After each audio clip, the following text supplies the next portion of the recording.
தெய்வம் ஒன்றுதான் என்று அத்வைதம் சொல்கிறது. ஆனால் இங்கே சுவாமிக்கு பல்வேறு ரூபங்கள் தரப்பட்டிருக்கிறதே என்று சிலர் கேட்கிறார்கள்.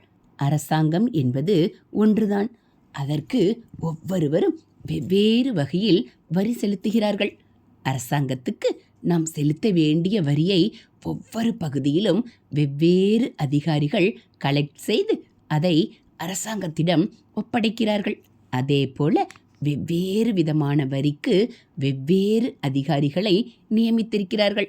இப்படி அதிகாரிகள் நிறைய பேர் இருந்தாலும் யாருக்கும் தனி அதிகாரம் கிடையாது. அரசாங்கம் சொல்வதை செய்யும் வேலைதான் இவர்களுடையது. அதே மாதிரி வசூலிக்கும் வரியும் அரசுக்குத்தான் சேரும். இன்றைக்கு அரசு என்பது அன்றைக்கு ராஜா மாதிரி. அதிகாரம் முழுக்க ராஜாவுக்குத்தான் இருக்கிற மாதிரி. ஒரே ஒரு தெய்வத்தின் அம்சமாக வெவ்வேறு தெய்வங்கள் அவரவர் வேண்டுதலுக்கும் பிரார்த்தனைக்கும் ஏற்ற மாதிரியான ரூபங்களில் ஆராதித்துக் கொள்கிறோம்.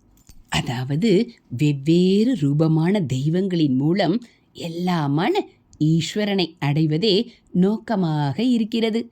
ஹரஹர சங்கர, ஜெய ஜெய சங்கர, மகா பெரியவா சரணம். இது மகா பெரியவா அருள்வாக்கு.